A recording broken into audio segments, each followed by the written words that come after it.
Hello guys, welcome to your YouTube channel people teacher. तो कैसे हो आप सब? आशा है सब बढ़िया होगे, स्वस्थ होगे और आपकी कॉम्पिटिटिव एग्जाम की प्रेपरेशन में बहुत अच्छी चली होगी।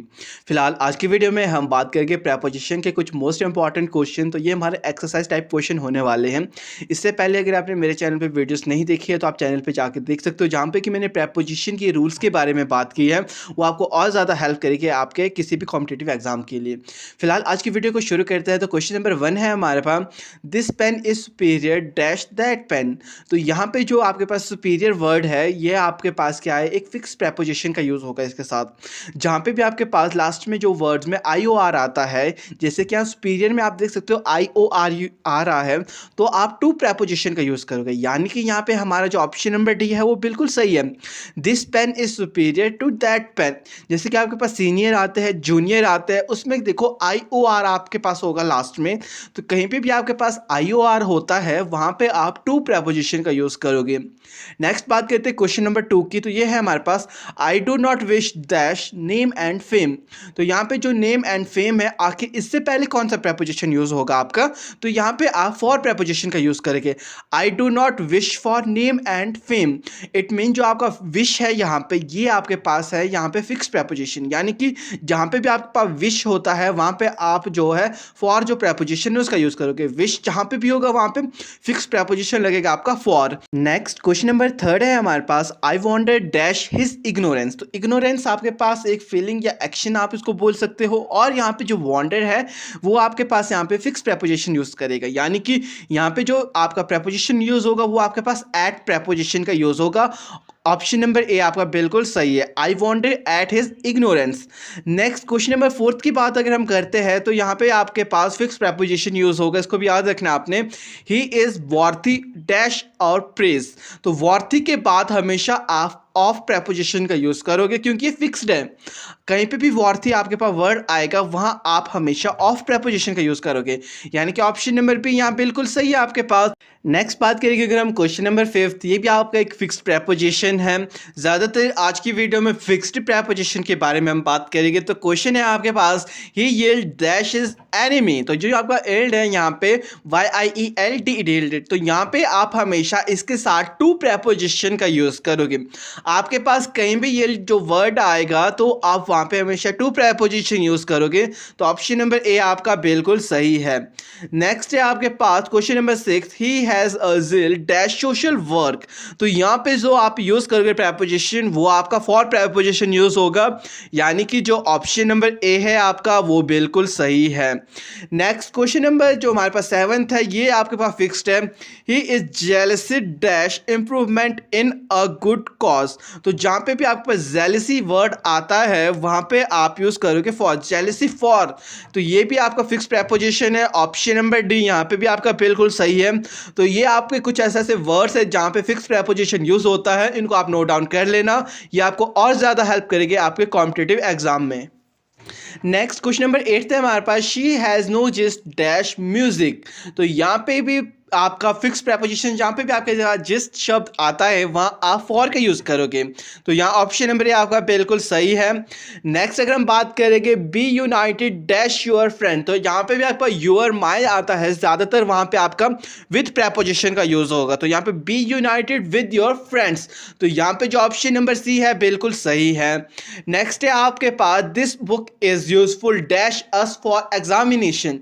तो देखो आपके पास एक तो बुक बताई गई है, साथ ही साथ आपके पास जो डायरेक्शन दी गई और प्रॉपर दी गई एग्जामिनेशन के लिए, क्या ये बुक हेल्पफुल है। इट मीन्स यहाँ पे हम जो प्रेपोजिशन यूज करेंगे वो हमारे पास टू प्रेपोजिशन का यूज होगा। This book is useful to us for examination. यहाँ आपका ऑप्शन नंबर ए बिल्कुल सही है। नेक्स्ट अगर हम बात करते हैं क्वेश्चन नंबर 11 की, she is when dash her beauty. तो जहाँ पे भी आपके पास वेन शब्द आता है, ये भी एक फिक्स प्रेपोजिशन है, she is when of her beauty. यानी कि ऑप्शन नंबर डी आपका बिल्कुल सही है। यहाँ पे कहीं पे भी वेन वर्ड आएगा वहाँ आप हमेशा ऑफ का यूज करोगे। नेक्स्ट अगर हम बात करते हैं क्वेश्चन नंबर 12 है हमारे पास, his opinion varies dash his brothers. तो यहाँ पे जो आप यूज़ करोगे, वेरीज के बाद हमेशा फ्रॉम का यूज़ होता है, ये आपने याद रखना, ये भी फिक्स्ड है। His opinion very from his brother. तो वेरीज के बाद कहीं पे भी आपके पास वेरीज वर्ड आता है तो वहाँ पे आप हमेशा फ्रॉम प्रेपोजिशन का यूज़ करोगे। नेक्स्ट क्वेश्चन नंबर 13 है हमारे पास, I was annoyed dash him for being late. तो यहाँ पे आपका जो प्रेपोजिशन यूज होगा वो होगा with. I was annoyed with him for being late. कहीं पे भी ज़्यादातर हिम आता है, यू आता है, यूअर आता है, माई आता है, माई ब्रदर आता है, माई फादर आता है, वहाँ हम ज़्यादातर कौन सा प्रेपोजिशन यूज़ करते हैं, विद का। नेक्स्ट क्वेश्चन नंबर 14 है हमारे पास, the calculator is dash the table. जो कैलकुलेटर है वो टेबल के ऊपर है। तो अगर आपके पास कोई भी चीज़ किसी भी सरफेस के ऊपर होती है तो वहाँ पे कौन सा प्रेपोजिशन आप यूज़ करते हो, तो वहाँ पे आप हमेशा ऑन प्रेपोजिशन का यूज़ करते हो। तो यहाँ पे आपका ऑप्शन नंबर सी बिल्कुल सही है, the calculator is on the table. Next question number 15 है हमारे पास, he was angry dash me. वो मुझसे एंग्री है। तो मुझसे एंग्री है, इट मीन्स यहाँ पे कौन सा प्रेपोजिशन यूज होगा आपका, विद का। ही वॉज एंग्री विद मी। यहाँ पे जो ऑप्शन नंबर डी है आपका वो बिल्कुल सही है। नेक्स्ट क्वेश्चन नंबर 16 है हमारे पास, your teacher is not satisfied dash your study. तो यहाँ आपका एक फिक्स प्रेपोजिशन है। अगर कहीं पे भी सेटिस्फाइड आता है उसके बाद अगर किसी पर्सन की बात हो रही है, जैसे कि यूअर, तो किसी पर्सन की बात हो रही है तो यहाँ पे फिक्स प्रेपोजिशन लगता है आपके पास with. Satisfied with your study, your teacher is not satisfied with your study. तो यहाँ ऑप्शन नंबर ए आपका बिल्कुल सही है।